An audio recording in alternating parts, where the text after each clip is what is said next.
त्याची मानसिकता बघा कशी असते. एखादी गोष्टीवर आपण विश्वास ठेवतो पण ती खरी वास्तव्यात नसते आणि जी वास्तव्यात असते तिच्यावर आपण विश्वास ठेवत नाही. आपण एड्सचं उदाहरण घेऊ. एड्स बद्दल आपण जागरूक नाहीये पण एड्स बद्दल ज्या अंधश्रद्धा आहेत त्यावर आपण विश्वास ठेवलेला आहे. पण एड्स बद्दल आपण जागरूक होऊन तर त्याच्यावर विश्वास ठेवून काहीतरी प्रगतीच्या मार्गावर गेलो तर त्याचा काहीतरी उपयोग होईल. उदाहरणार्थ घ्या, आपण समाजाच्या बाबतीत वावरत असलो की आपण म्हणतो की अरे ह्याला एड्स आहे, ह्याला हात नको लावू, स्पर्शाने एड्स होतो, त्याचा उष्ट नको खाऊ, उष्ट खाल्ल्याने एड्स होतो. अरे पण नक्की एड्स होतो कशाने? कोणाला माहित आहे? माहित असेल पण तो व्यक्त करणार नाही. का करणार नाही? कारण की त्याला माहिती आहे समाजाची मानसिकता काय आहे. तर आपण याच पथनाट्यातून जाणून घ्यावं की एड्स कशाने होतो. तरुण तरुणींना विनंती करतो रवा सावध संदेश देतो. तरुण तरुणींना विनंती करतो सावध संदेश देतो. तरुण तरुणींना विनंती करतो रवा सावध संदेश देतो.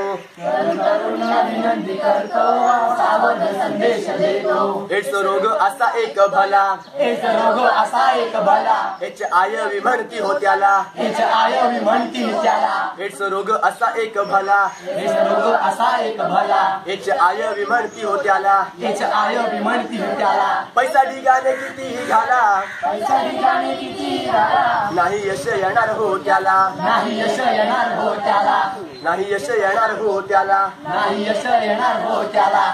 त्यात शेवटी मृत्यू ठरलेला, त्यात शेवटी मृत्यू ठरलेला, त्यात शेवटी मृत्यू ठरलेला, त्यात शेवटी मृत्यू ठरलेला. हात जोडून तुम्हाला सांगतो, हात जोडून तुम्हाला सांगतो रवा सावध संदेश देतो. हात जोडून तुम्हाला सांगतो रवा सावध संदेश देतो. तरुण तरुणींना विनंती करतो रवा सावध संदेश देतो. तरुण तरुणींना विनंती करतो रवा सावध संदेश देतो. तरुण तरुणींना विनंती करतो रवा सावध संदेश देतो. तरुण तरुणींना विनंती करतो रवा सावध संदेश देतो. चले चलो चले चलो चले चलो चले चलो.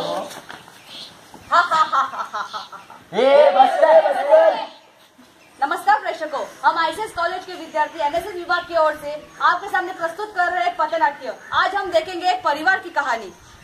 चलो टीवी देखते हैं. आज हम देखने वाले हैं एड्स के बारे में कुछ थोड़ी बार जानकारी. मम्मा ये एड्स क्या होता है? कुछ नहीं होता एड्स. चलो पढ़ाई करने चलो. देखा भाई बहनों, ये टीवी तो मेरे बच्चे को बिगाड़े देगा. देखा दोस्तों, एड्स के बारे में जागरूक करने वाला चैनल लगा नहीं कि फौरन चैनल को बंद कर दिया. क्यों? आज हम एड्स के प्रति जागरूक नहीं है. क्या आप में से किसी को पता है एड्स कैसे होता है? हाँ हाँ पता है. एड्स तो छूने से होता है. अरे छूने से तो प्यार का एहसास होता है, एड्स नहीं होता है. क्या आपको पता है एड्स कैसे होता है? हाँ हाँ पता है. एड्स तो खाना खाने से होता है. खाना खाने से तो पेट फूलता है, एड्स नहीं होता है. क्या आपको पता है एड्स कैसे होता है? हाँ हाँ पता है. एड्स तो गले मिलने से होता है. अरे गले मिलने से तो दोस्ती का एहसास होता है, एड्स नहीं होता है. क्या आपको पता है एड्स कैसे होता है? हाँ हाँ पता है. एड्स तो मच्छर काटने से होता है. मच्छर काटने से तो डेंगू मलेरिया होता है, एड्स नहीं होता है. आप में से किसी को भी पता नहीं कि एड्स कैसे होता है. तो हम देखेंगे कि एड्स कैसे होता है. देखो इस युवक और युवती को 10 साल बाद क्या होता है. प्यार हुआ इकरार हुआ है, प्यार से क्यों डरता है दिल. प्यार हुआ इकरार हुआ, प्यार से क्यों डरता है दिल.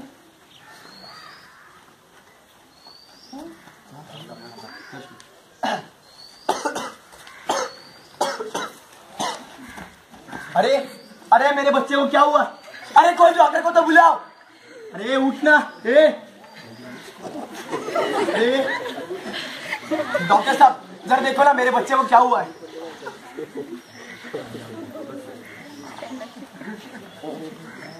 क्या आपने इसका कोई टेस्ट किया था? हाँ किया था. ये फाइल.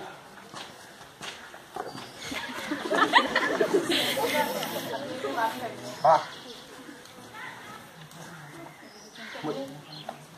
मतलब कुछ टेंशन वाली तो बात नहीं है ना. कहने में बड़ा अफसोस हो रहा है लेकिन आपके बेटे को एड्स है. एड्स है? पर वो कैसे मुमकिन है? देखा दोस्तों, एड्स के बारे में जागरूक न होने के कारण इस लड़की को एड्स हो गया.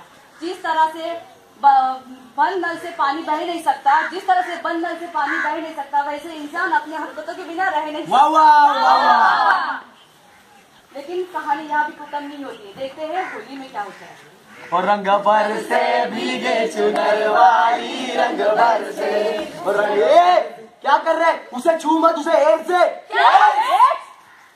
क्या हुआ मेरे दोस्तों? एड्स छूने से नहीं होता है। मुझे भी अपने साथ होली खेलनी है। जाना, निकलना, हमें हमारी होली खेलने देना। रंग बरसे भीगे चुनर वाली, रंग बरसे।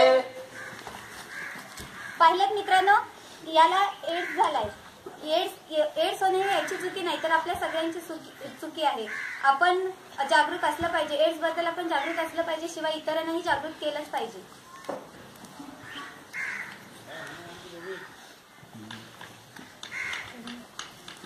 चलो मेरे बच्चे कहाँ है? चलो टीवी देखते हैं. नमस्कार प्रेक्षकों, मैं आयशा सुर्वे, जनजागृति न्यूज चैनल। मैं यहाँ आपके सामने प्रस्तुत कर रही हूँ आईसीएस कॉलेज के एनएसएस विभाग की ओर से एक विद्यार्थी का मुलाकात ले रही हूँ। यह हमें एड्स के बारे में जनजागृति करेंगे, इसके बारे में हमें मार्गदर्शन करेंगे। तो सर, मैं आपसे पहला प्रश्न पूछना चाहूंगी कि एड्स किन किन कारणों से नहीं होता है? मॅडम, तुमचा सवाल खूप बरोबर आहे. तुमचा प्रश्न खूप योग्य आहे. लोकांना माहितीच नाही की एड्स नक्की कशा कोणत्या कारणांमुळे होतो किंवा कोणत्या कारणांमुळे होत नाही. एड्स न होण्याची मुख्य कारणं म्हणजे जी लोकांमध्ये गैरसमज आहेत ती कारणं म्हणजे एकमेकांचं उष्ट खाल्ल्याने, एकमेकांना स्पर्श केल्याने, मिठी मारल्याने किंवा म्हणजे एकमेकांच्या संपर्कात येऊन एड्स होतो असं लोकांचा गैरसमज आहे. पण या गोष्टी पूर्णपणे चुकीच्या आहेत. या पद्धतीने एड्स होत नाही. Thank you sir. मैं आपसे आगे बढ़ते हुए एक और प्रश्न पूछना चाहूंगी कि एड्स होने के मुख्य कारण कौन से, इसके बारे में आप हमें और हमारे दर्शकों को मार्गदर्शन करें. मॅडम, एड्स होण्याचे मुख्य कारण म्हणजे 4 आहेत. एक तर वापरलेली सुई, म्हणजे डॉक्टरकडे गेल्यानंतर आपण जे इंजेक्शन घेतो तेव्हा वापरलेली सुई असेल तर त्या मार्गाने एड्स होऊ शकतो. दुसरा मार्ग असा आहे की दूषित रक्त वापरल्याने, म्हणजे ॲक्सिडेंट वगैरे होतो, आपल्याला रक्ताची गरज असते, त्यावेळी आपण जे रक्त वापरतो ते रक्त कदाचित एड्स असलेलं, एड्स पॉझिटिव्ह व्यक्तीचं रक्त असू शकतं. तिसरी गोष्ट म्हणजे गरोदर आईच्या उदरात असलेलं वाढणारं मूल, त्याला एड्स होऊ शकतो जर त्याची आई एड्स पॉझिटिव्ह असेल तर. आणि चौथी गोष्ट असुरक्षित लैंगिक संबंध, हा चौथा मुद्दा आहे. आणि सध्याच्या युवा पिढीसमोर असलेलं हे सर्वात मोठं कारण. Thank you sir. मैं आपसे आगे का प्रश्न पूछते हुए आज समाज में जो गैर समझ गाणे सुरू गाणे सुरू घेतो आता ते डिस्कशन करतो इसके बारे में आप हमें बताएं. ही तर सगळ्यात महत्त्वाची गोष्ट आहे. कारण काय माहिती आहे का, लोकांना नक्की माहित नाही की एड्स कोणत्या कारणांमुळे होतो. आणि त्यामुळे लोकांना माहित नसल्यामुळे एड्स झालेल्या व्यक्तीजवळ लोक खूप वेगळ्या पद्धतीने वागतात. लोकांना असं वाटतं की एड्स हा त्याचं खाण्यातून, त्याचं उष्ट खाण्यातून, त्याच्या संपर्कात गेल्याने, त्याला टच केल्याने, म्हणजे त्याला स्पर्श केल्याने, त्याला हात लावल्याने अशा पद्धतीने एड्स होतो असं लोकांना वाटतं. आणि त्यामुळे लोक त्याला वेगळं टाकतात, वाईट टाकतात, त्याजवळ बोलत नाही, त्याला कोणत्याही कार्यक्रमामध्ये सामील करून घेतात. आणि त्याचा सगळ्यात मोठा इफेक्ट असा होतो की त्याचं मानसिक खच्चीकरण होतं.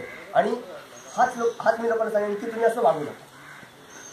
सर, हम इस रोग को किस तरह से मात दे सकते हैं, इस तरह से किसके ऊपर किस तरह से उपाय योजना कर सकते हैं, ये हमें बताएं. मी तुम्हाला सांगितलं की एड्स हा मुख्य 4 कारणांनी होतो. त्या 4 कारणांवरती आपल्याला उपाय आहेत. पहिला कारण सांगितलं तुम्हाला की दूषित सुई वापरणे. आपण जेव्हा डॉक्टरकडे जातो तेव्हा पहिल्यांदा त्याला सांगायचं, म्हणजे आता डॉक्टरकडे दूषित सुई वापरली जात नाही, नवीन सुई वापरली जाते, पण तरी एक खात्री म्हणून आपण त्यांना सांगायचं की डॉक्टर मला नवीनच सुई वापरा इंजेक्शनसाठी. दुसरं कारण सांगितलं होतं मी आपल्याला की दूषित रक्त. तर दूषित रक्त वापरलं जातं. आपण सरकारी रक्तपेढीतूनच रक्त घ्या, वाटल्यास तेही टेस्ट करा. सरकारी रक्तपेढीचं रक्त हे अगोदर टेस्ट करून मगच ठेवलं जातं.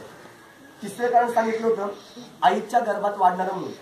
तर आता तशी आपल्याकडे सेवा अवेलेबल आहे की जेव्हा माता गरोदर असते त्यावेळी जर का तिने आपली HIV टेस्ट करून घेतली आणि जर का ती पॉझिटिव्ह असेल तर त्याच वेळी योग्य ते औषधोपचार करून होणारं बाळ हे एड्स निगेटिव्ह होतं, म्हणजे एड्स पासून बाळाचा बचाव केला जाऊ शकतो. आणि चौथा पॉईंट सांगितलं होतं की असुरक्षित लैंगिक संबंध. आणि हेच युवा पिढीसमोर असलेलं सगळ्यात मोठं मुख्य कारण आहे. तर असुरक्षित लैंगिक संबंध ठेवू नये असं मी युवा पिढीला सांगेन. आखिर में आप हमारे समाज को और हमारे दर्शकों को क्या संदेश देना चाहते हैं? मी आपल्या दर्शकांना किंवा आपल्या लोकांना हेच सांगेन की एड्स बद्दल जे तुमच्या मनामध्ये गैरसमज आहेत ते सगळ्यात पहिल्यांदा दूर करा. त्या व्यक्तीला तुमच्यामध्ये सामावून घ्या. कारण की एड्स हे खाण्याने, उष्ट खाण्याने, त्याला स्पर्श केल्याने अशा मार्गाने होत नाही. त्यामुळे त्याला आपल्यामध्ये सामावून घ्या, कार्यक्रमामध्ये सामावून घ्या. त्याचं मानसिक खच्चीकरण करू नका, तर त्याला मनोधैर्य त्याचं वाढवा, त्याला सपोर्ट करा. जेणेकरून तो डॉक्टरकडे जाईल, औषधोपचार करेल, त्याच्यामध्ये जगण्याची उमेद निर्माण होईल आणि तो काही काळ जास्त जगू शकतो. एवढंच मी आपल्या लोकांना सांगेन. आणि असं सांगेन की आपण सगळ्यांनी प्रतिज्ञा करा की आता ते सांगितलं त्याप्रमाणे की मी कोणत्याही एड्स बाधित व्यक्तीजवळ अशा प्रकारचं वाईट वर्तन करणार नाही. त्याला आपल्यामध्ये सामावून घेईल आणि त्याचं मानसिक मनोधैर्य उंचावेल. थैंक यू सर, आपने हमें और आप सभी